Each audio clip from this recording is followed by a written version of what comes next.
Olha, estamos gravando. Boa noite, gente. Sejam todos muito bem-vindos. Sejam todas muito bem-vindas para a nossa aula de número 16 do Biblifique.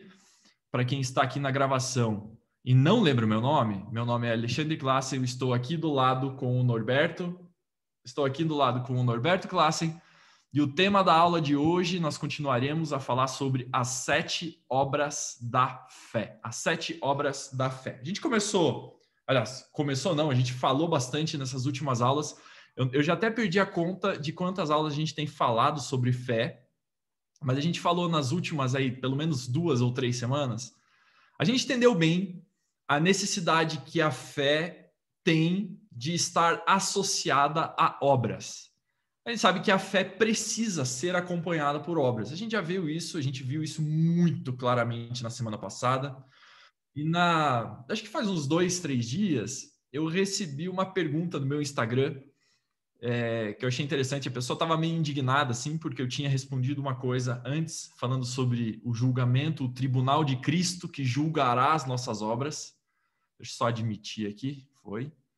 O tribunal de Cristo que julgará as nossas obras. E a pessoa me mandou assim: mas se eu sou salvo pela graça, por que eu sou julgado pelas minhas obras? E existe essa discussão mesmo, as pessoas têm extrema dificuldade para entender isso, especialmente num contexto que nós vivemos como igreja brasileira. Na verdade, não é só brasileira, mas uma igreja de maneira geral, mas a gente vê isso muito forte na igreja brasileira, que passou a gostar muito de pregar sobre a graça. Prega sobre a graça, a salvação é de graça, Jesus morreu por você de graça, e tá tudo certo, e é isso mesmo, morreu por nós de graça, a salvação é de graça, a justificação é de graça, o perdão é de graça, absolutamente tudo é de graça. Graça, inclusive, significa favor imerecido.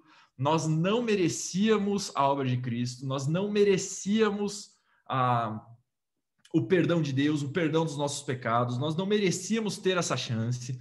Todos nós merecíamos apenas uma coisa: o inferno, a morte e fim de conversa. Nascemos pecadores, pecamos já nos primeiros anos de vida sem absolutamente nenhuma consciência, talvez, ou sim. A gente não merecia. Então a gente recebeu de fato, de graça, a obra de Jesus.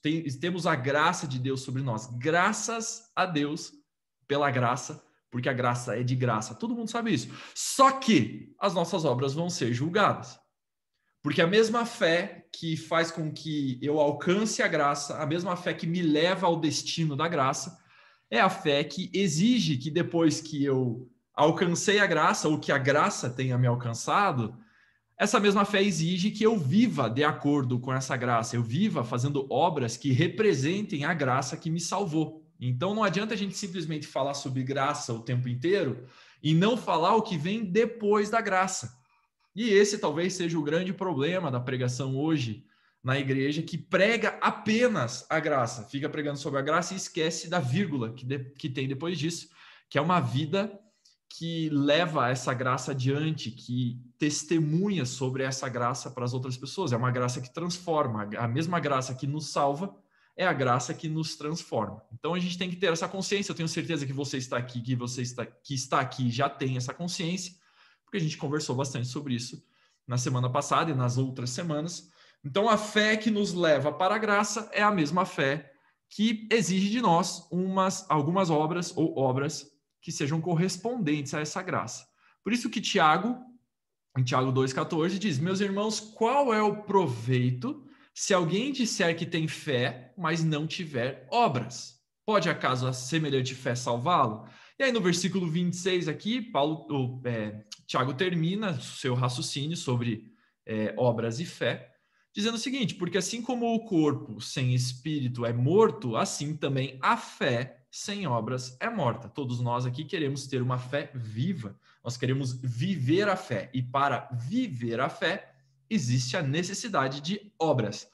Quais obras são essas? E aí nós entramos no texto que nós terminamos a aula na semana passada, em 2 Pedro 1, a partir do versículo 5, que diz o seguinte: por isso mesmo, vós, reunindo toda a vossa diligência, todo o seu empenho, todo o seu esforço, associai com a vossa fé a virtude, associai com a vossa fé E aí Pedro coloca aqui uma lista de 7 obras para a gente associar à nossa fé. Alexandre, são só 7 obras para a gente adicionar à nossa fé? Claro que não. A gente gosta dessa lista porque Pedro, de uma forma muito didática, até surpreendentemente didática para Pedro, coloca numa lista aqui 7 obras. A gente pode encaixar aqui no meio, por exemplo, a generosidade. A generosidade pode ser uma obra da fé também. É uma obra que representa a graça de Deus na nossa vida. É uma obra que multiplica a graça de Deus na nossa vida. É uma obra que transmite a graça de Deus na nossa vida, a graça que nos salvou pela obra de Cristo. Por isso mesmo, vós, reunindo toda a vossa diligência, associai com a vossa fé a virtude, com a virtude o conhecimento, com o conhecimento o domínio próprio, com o domínio próprio a perseverança, com a perseverança a piedade, com a piedade a fraternidade e com a fraternidade o amor. Se você quiser imaginar isso aqui como uma receita de bolo, pode imaginar isso aqui como uma receita de bolo. Se você quiser imaginar isso aqui como uma escada que você vai subindo, pode imaginar também. Eu prefiro uma receita de bolo, porque não necessariamente essas obras da fé têm uma sequência a ser seguida e não necessariamente cada uma delas é mais elevada ou mais espiritualmente elevada do que a outra. Então eu gosto da receita do bolo, que você tem que misturar tudo isso com a sua fé para finalmente você viver uma vida que condiz com a graça que te salvou, porque Pedro diz o seguinte, porque estas coisas, estas obras, existindo em vós e em vós aumentando, fazem com que não sejais nem inativos, nem infrutuosos no pleno conhecimento do Senhor Jesus Cristo. Ou seja, com estas obras na nossa vida, com estes 7 ingredientes na nossa vida, nós não nos tornamos infrutíferos, inativos, improdutivos no reino de Deus. Como João 15 gosta de destacar, que Jesus falando para os discípulos, dizendo, nisto é glorificado o vosso Pai que está nos céus, que vocês deem muito fruto. Então nós precisamos dar fruto. Para nós darmos fruto, nós precisamos adicionar essas obras à nossa fé. Pedro continua no versículo 9 dizendo, pois aquele a quem essas coisas não estão presentes é cego, vendo o sol que está perto, esquecido da purificação dos seus pecados de outrora. Aqui, a cegueira que apenas vê perto e não vê de longe é a miopia. E aí Pedro está falando, olha, se você não adicionar essas obras aí na sua fé, você é míope. E uma pessoa míope, imagine você dirigindo numa estrada e você precisa, por exemplo, ver uma placa de longe. Você não consegue ver a placa, você só consegue ver a placa de perto. E por isso você tem que desacelerar o seu carro, você corre o risco de errar a entrada ou entrar na estrada errada, enfim. Existem uma série de coisas que a gente pode aplicar aqui de uma maneira muito simples em relação à cegueira e à miopia. E aí, Pedro continua dizendo, por isso, irmãos, procurai com diligência cada vez maior confirmar a vossa vocação e eleição, porquanto procedendo assim não tropeçareis em tempo algum. Não quero entrar aqui no mérito de dizer qual é a diferença entre vocação e eleição. A melhor pessoa, inclusive, para conversar sobre isso é o Norberto, que está aqui com a gente, mas em outro momento. Hoje não é o momento para isso.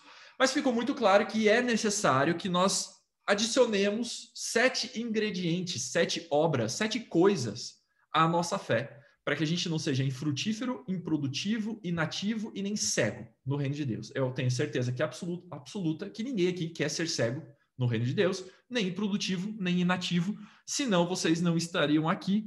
Por isso é necessário que a gente adicione esses 7 ingredientes.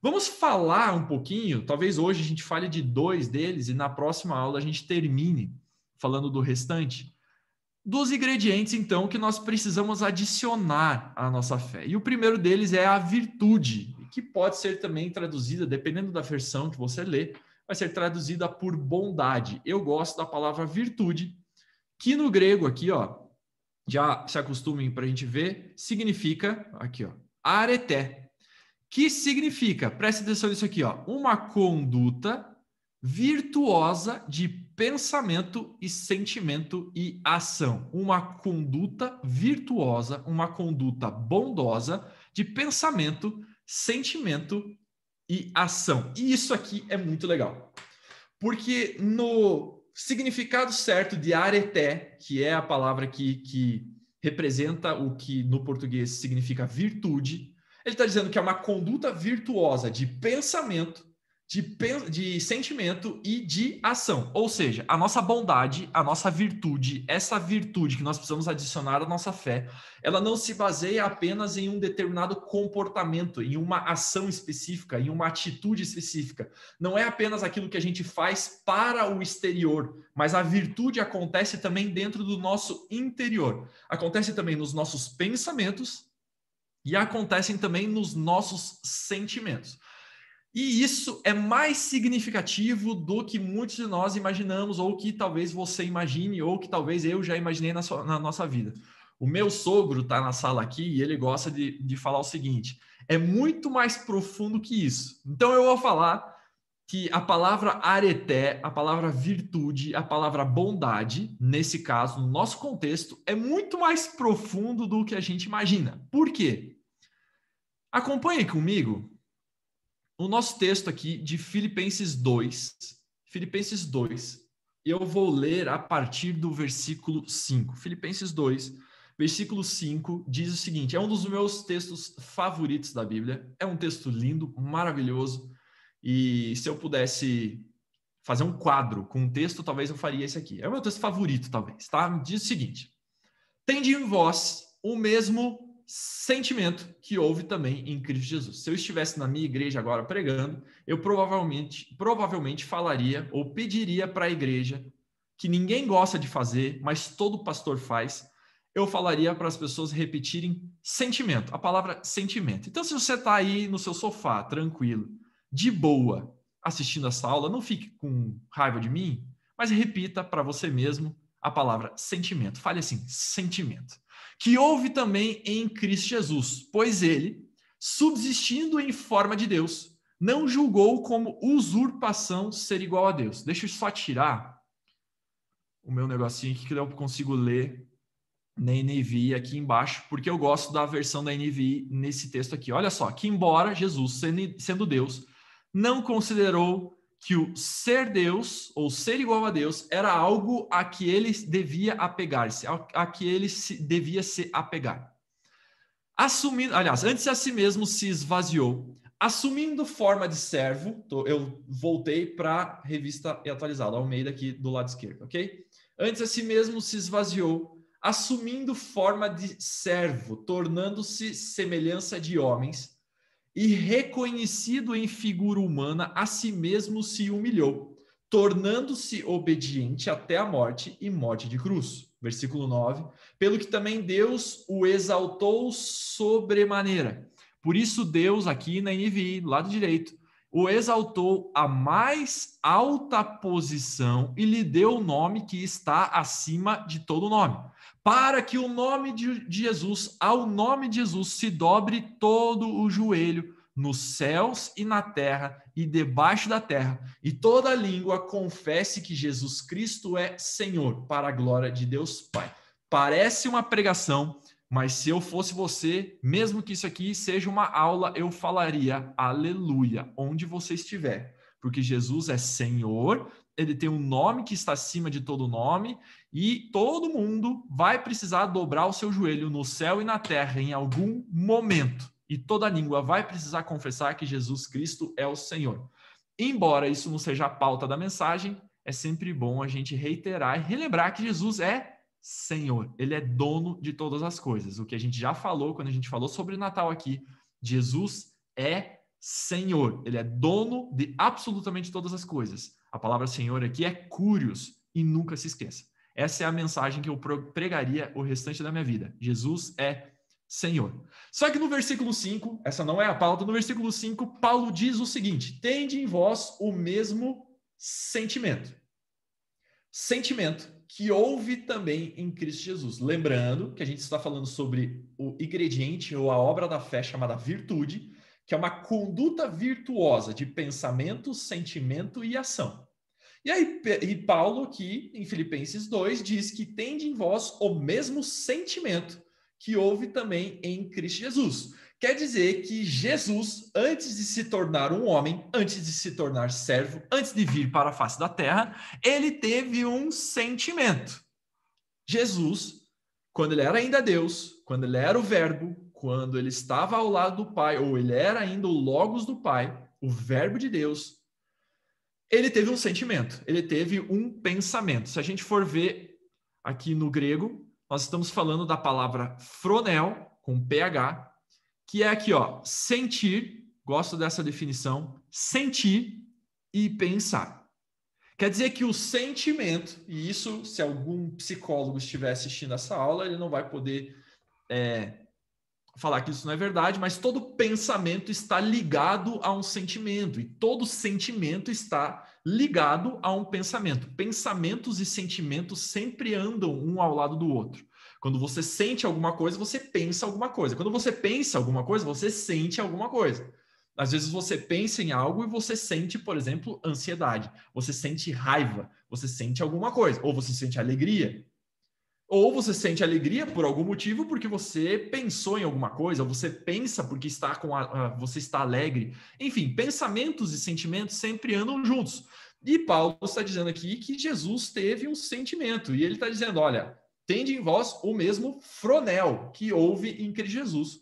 Pois ele, subsistindo em forma de Deus, não julgou como usurpação o ser igual a Deus.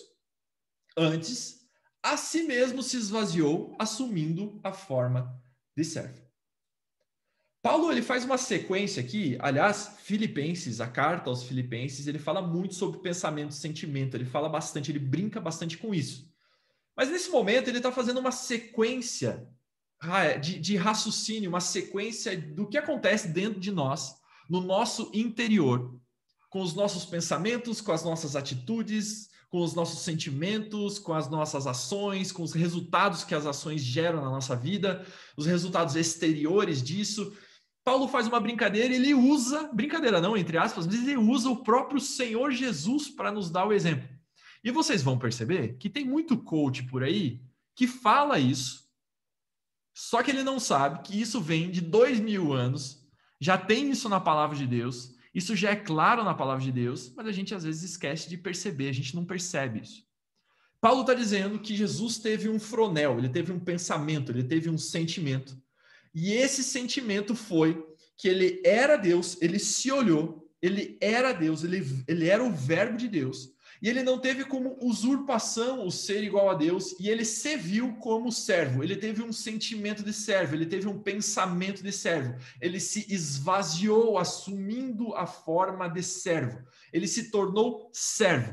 Jesus, que era Deus, Jesus, que era o verbo, ele se tornou servo. Mas antes disso, ele teve um phronel, ele teve um sentimento relacionado a isso. Podemos dizer que o sentimento e o pensamento de Jesus aqui a respeito de si mesmo era o pensamento de servo. Ele se olhou e, em vez de se olhar como Deus, ele se olhou como servo. Ele se esvaziou de si mesmo.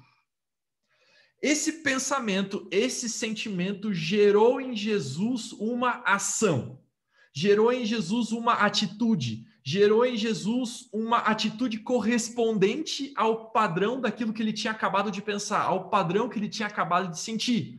E o versículo continua o seguinte: Jesus torna-se semelhante a homens. Jesus se torna semelhante a homens, ou a homem. Ele tem um phronel e ele tem um sentimento. Paulo está dizendo isso, ele tem um sentimento, ele tem um pensamento. Que pensamento foi esse? Ele não era Deus e ele era servo.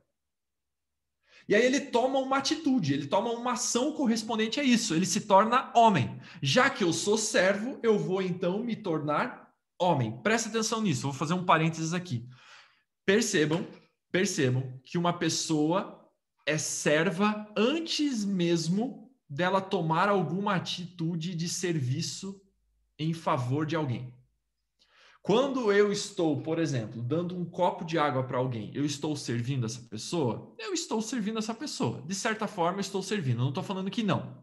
O que eu estou falando é que o pensamento de servo que a Bíblia nos ensina a ter, de servir as pessoas, o mesmo pensamento que Jesus teve quando ele lavou os pés dos seus discípulos, este pensamento, ele é gerado dentro de nós primeiro, para depois ele ser externalizado de alguma forma.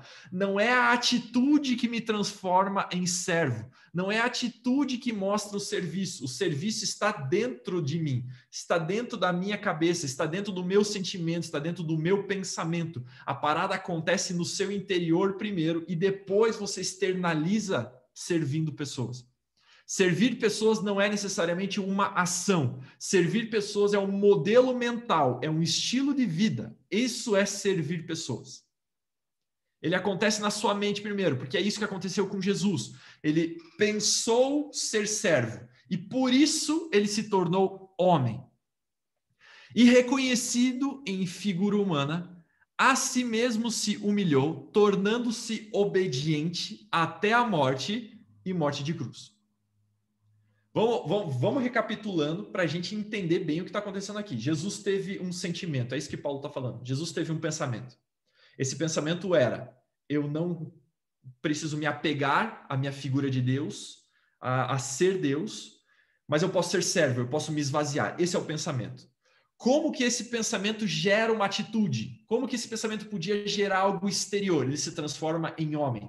Ele se torna homem, ele se torna gente como a gente, ele se torna carne e osso. Ele vem para a terra para servir a humanidade sendo homem. E aí Paulo diz, reconhecido em figura humana, a si mesmo se humilhou, tornando-se obediente. Tornando-se obediente. E a palavra que chave é obediência. Jesus, ele não se tornou homem uma vez só. Ele não era servo uma vez só. Ele foi obediente ao serviço que ele se impôs. Olha só o que Hebreus 5 diz. Hebreus 5, versículo... Vamos ler desde o versículo 7. Ele, Jesus, nos dias da sua carne, tendo oferecido com forte clamor e lágrimas, orações e súplicas a quem o podia livrar da morte, e tendo sido ouvido por causa da sua piedade. Presta atenção nisso. Embora sendo filho, aprendeu a obediência pelas coisas que sofreu. Aprendeu a obediência pelas coisas que sofreu. Jesus, de certa forma, precisou aprender de uma maneira deliberada e intencional a obediência ao propósito estipulado e estabelecido para ele, que era servir a humanidade sendo homem e, no final das contas, aquilo que o próprio Paulo termina aqui, dizendo o seguinte, que no final, sendo obediente, aprendendo por meio do sofrimento a ser obediente dia após dia, de uma forma corriqueira e de uma forma habitual, ele morreu. Por ter servido a humanidade, por ter sido homem e obedecido ao propósito estabelecido para ele todos os dias, de uma maneira habitual, como se fosse um hábito, ele morreu. Então, Jesus teve um sentimento, ele teve um fronel, que gerou uma ação. Lembre-se que a gente está falando sobre virtude, que é uma maneira virtuosa de pensamento, sentimento e ação. E Jesus aqui, Paulo está falando que Jesus teve um pensamento, teve um sentimento e teve uma ação. Essa ação se tornou habitual, ele precisou ser obediente. 33 anos da vida dele, ele precisou ser obediente até a sua morte de cruz. Ou seja, o fato dele ser homem, o fato dele servir a humanidade todos os dias, quando ele acordava, aquilo precisava estar dentro da mente dele. Eu estou aqui como homem para servir a humanidade. Aquilo se tornou um hábito para ele. E esse hábito gerou um resultado. Esse hábito gerou a morte dele e essa morte gerou um resultado, gerou um destino. Alexandre, qual é o destino desse hábito de Jesus? Pelo que também Deus o exaltou sobremaneira, depois da ressurreição, e lhe deu o nome que está acima de todo nome, para que ao nome de Jesus se dobre todo o joelho nos céus, na terra e debaixo da terra, e toda língua confesse que Jesus Cristo é Senhor, para a glória de Deus Pai. Aleluia. O que o texto está falando aqui... Peraí, deixa eu colocar meu computador para carregar. Peraí. O que o texto está falando aqui é que Jesus teve um sentimento, teve um pensamento. Esse pensamento gerou uma ação. Essa ação se tornou um hábito. E esse hábito gerou um resultado na vida dele. Alexandre, como que você encaixa isso com aquilo que a gente está falando sobre obras da fé, sobre virtude? Virtude, areté, significa uma maneira virtuosa de pensar, sentir e agir. Quer dizer que a bondade, quer dizer que a virtude, ela acontece, assim como aconteceu no caso de Jesus, ela acontece primeiro dentro de nós, nos nossos pensamentos, nos nossos sentimentos, para depois ser externalizado de alguma maneira.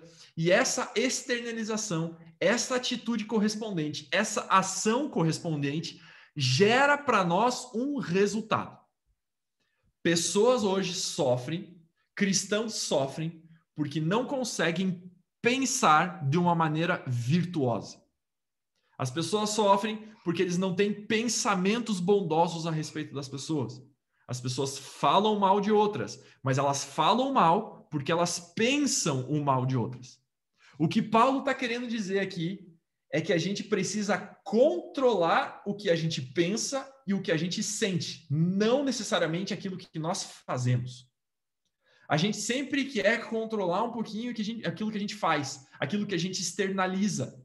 Só que controlar aquilo que a gente faz e aquilo que a gente externaliza não resolve o problema, porque a raiz do problema acontece dentro da nossa mente aqui, no lugar que está entre as nossas duas orelhas. Inclusive, uma delas está com uma picada de borrachudo que está coçando um monte aqui. Acontece aqui, a virtude, ela acontece aqui, ela não acontece aqui. O que acontece nas suas mãos, o que acontece na sua boca, o que acontece nas suas atitudes, nas suas ações, são só um reflexo, são só espelho daquilo que está acontecendo aqui dentro, na nossa mente. Então, quando Pedro diz que é para nós adicionarmos à nossa fé uma maneira virtuosa de pensar, sentir e agir, ele está falando o seguinte: ei, presta atenção, muda o seu pensamento.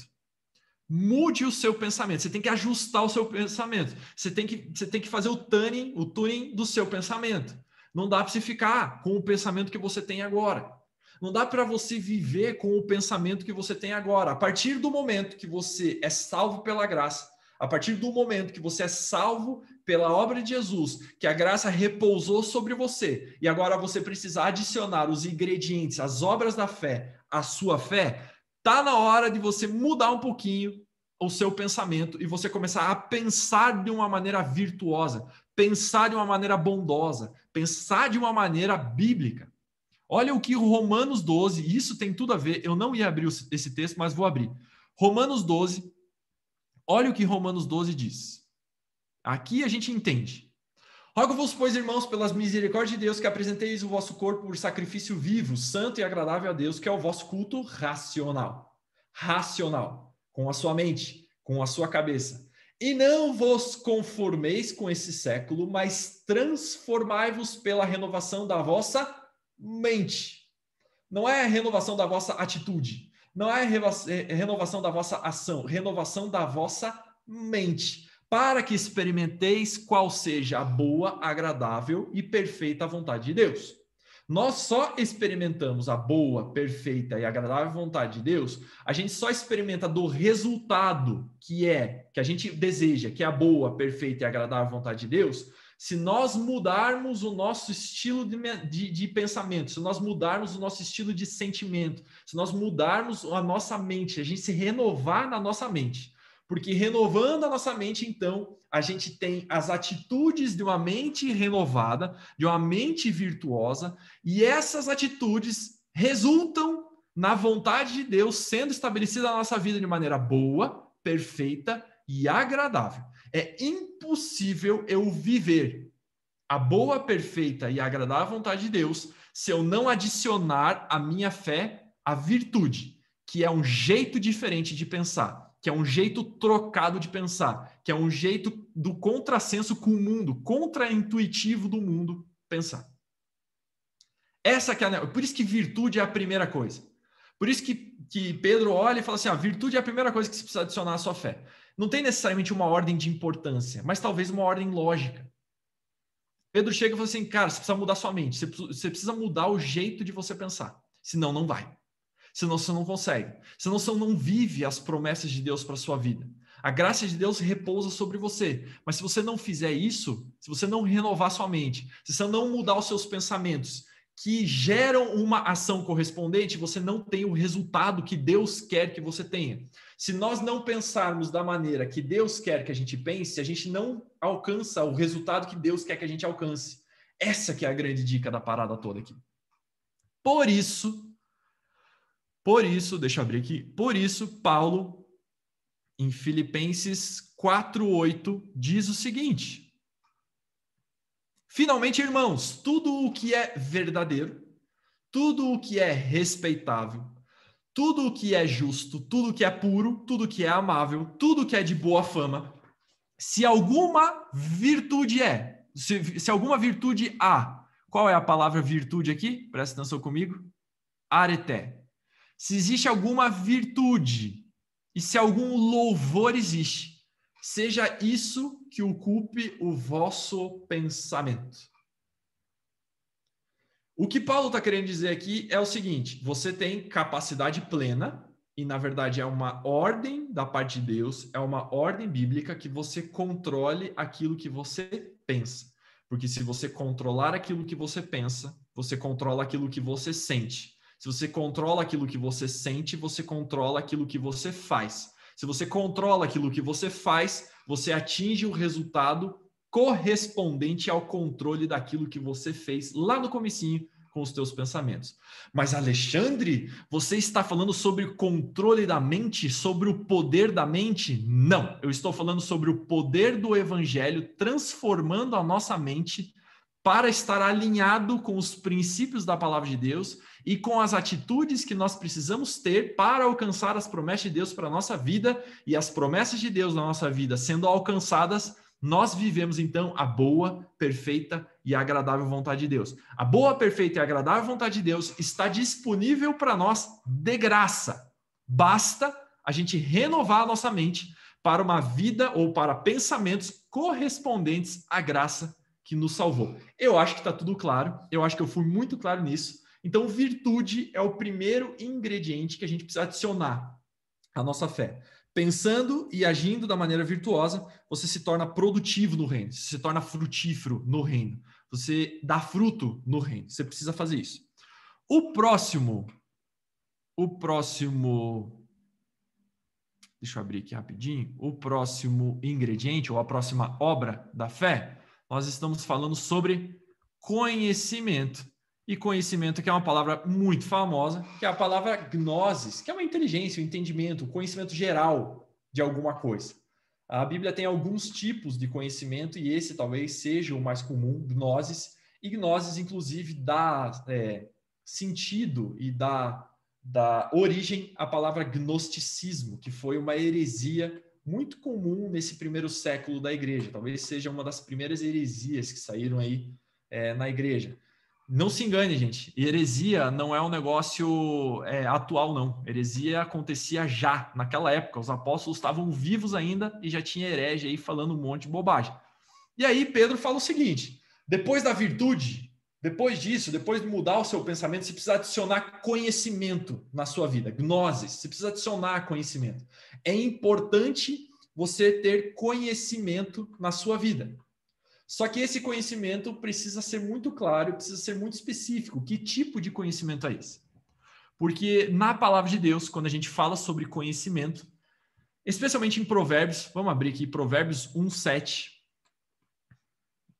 Provérbios 1:7. Diz o seguinte: o temor do Senhor é o princípio do saber, é o princípio do conhecimento, é o princípio da sabedoria. Ou seja, o conhecimento que nós precisamos adquirir, de acordo com Pedro está falando assim, olha, vocês precisam de conhecimento. Biblicamente, o conhecimento, ele começa no temor do Senhor. Ele começa no temor a Deus, porque o conhecimento por si só, ele não vale. Quantas pessoas você já viu, pessoas que não são cristãs, pessoas que não se interessam por isso, a pessoa chega para você e fala assim, não, mas eu já li a Bíblia, eu sei a Bíblia, eu já li a Bíblia. E é isso aí, já li a Bíblia. não faz diferença nenhuma, porque a pessoa está lendo a Bíblia em busca de conhecimento. Só que, a partir do momento que nós buscamos o conhecimento bíblico com o princípio, com o começo do temor a Deus, as coisas mudam. Aí a figura toda muda. Porque o princípio aqui é o temor do Senhor, mas o fim desse conhecimento é a prática. O temor, o conhecimento já não tem o fim em si mesmo.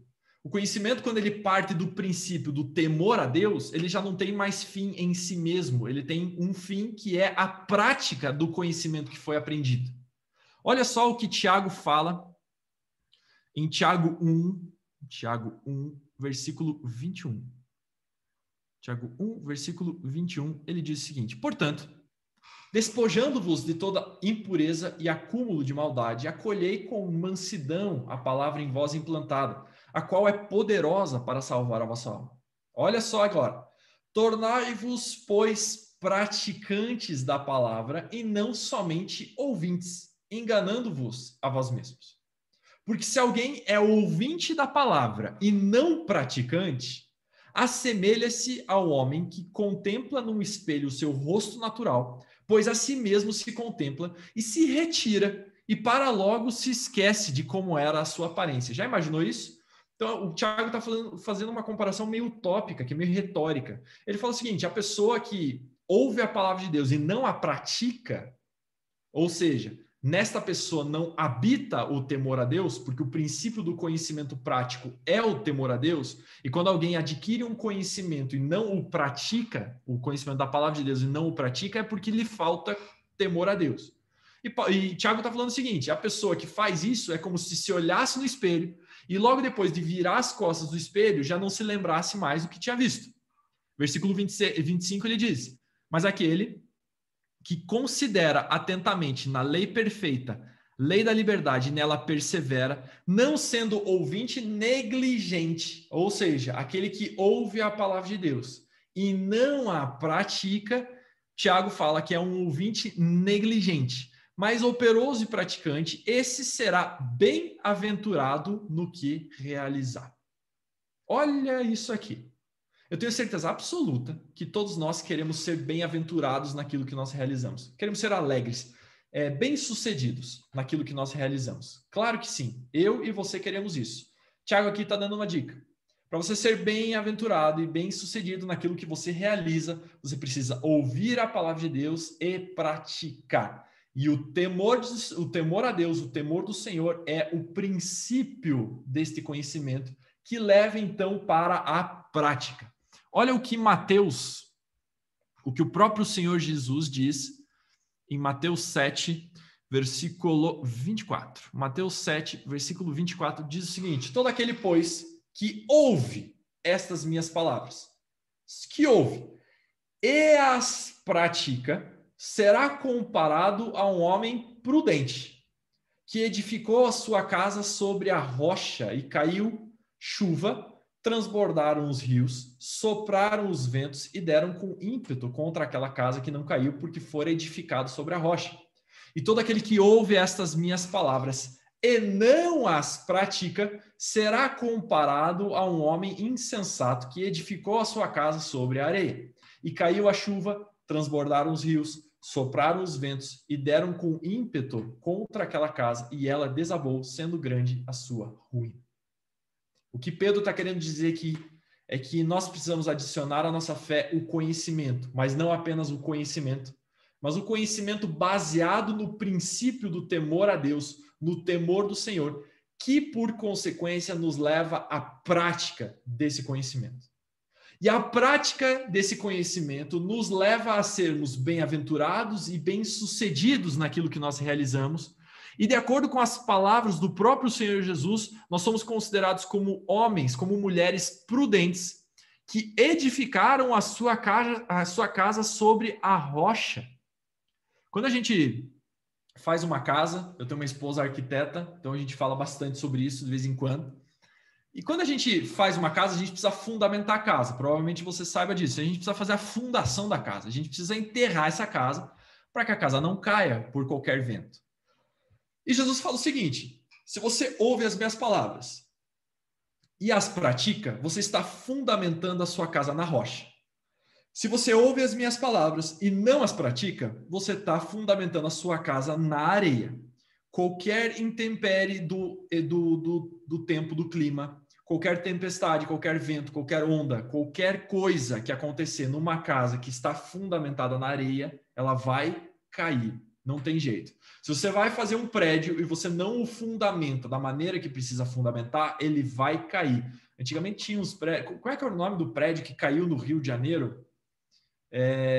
Há uns anos atrás. Eu era pequenininho. Um prédio super famoso no Rio de Janeiro que caiu porque ele não estava fundamentado da maneira correta. Porque a partir do momento que nós construímos um prédio, nós construímos uma vida fora da prática da palavra de Deus, este prédio, este fundamento, essa construção que nós estamos construindo, essa vida que nós estamos construindo, ela não dura. Não tem jeito. A gente começa a se escandalizar com as tempestades da nossa vida, a gente começa a se escandalizar com as dificuldades que nós temos na nossa vida, porque Jesus aqui não está falando que não vai ter onda, que não vai ter tempestade, que não vai ter vento.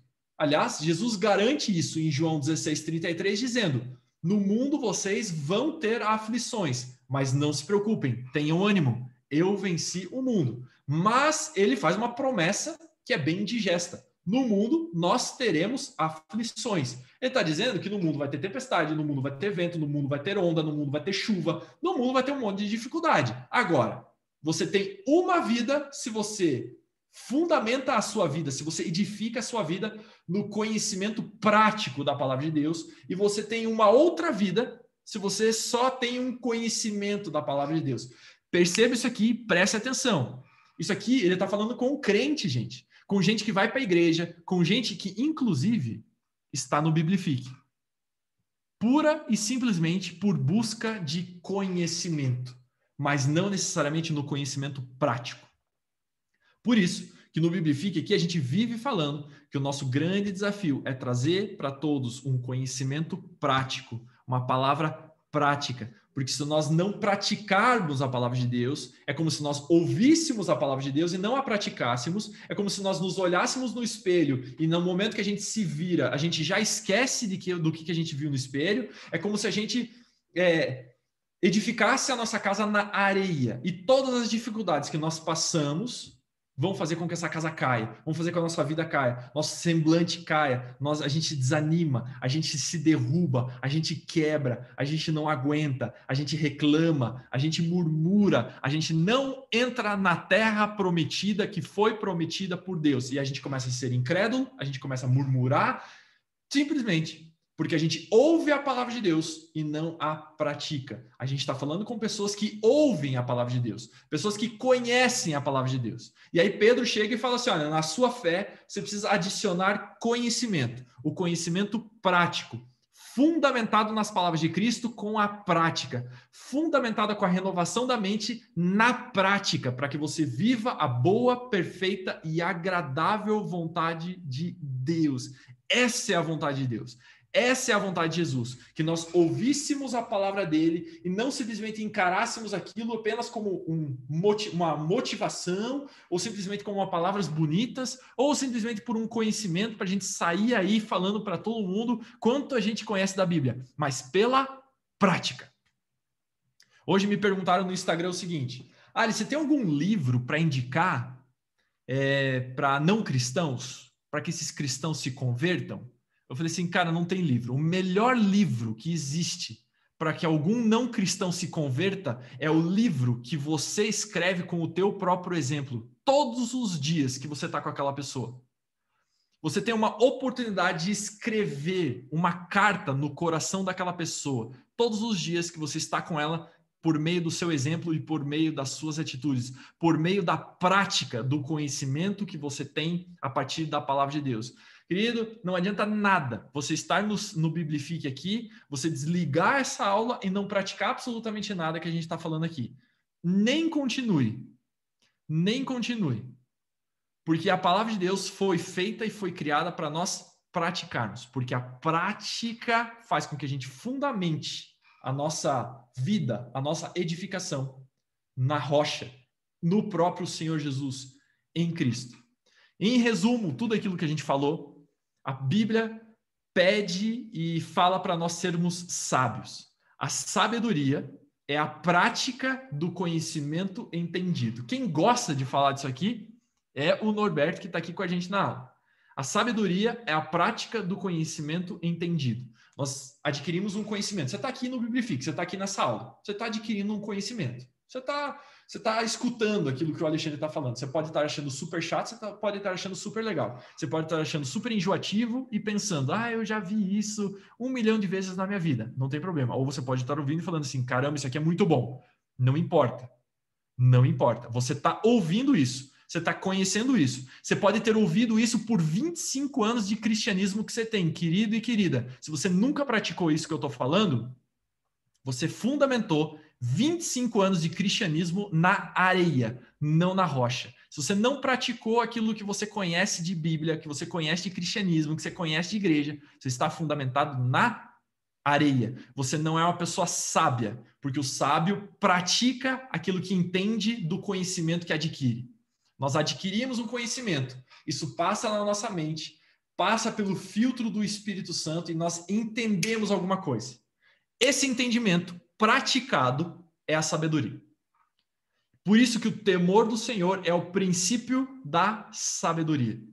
Porque o temor do Senhor nos leva a ter um conhecimento da palavra de Deus que é prático, e quando nós praticamos aquilo que nós conhecemos, nós nos tornamos pessoas sábias. E aí que a gente fecha toda a questão. A gente começa com virtude na nossa fé e depois nós adicionamos conhecimento prático à nossa fé.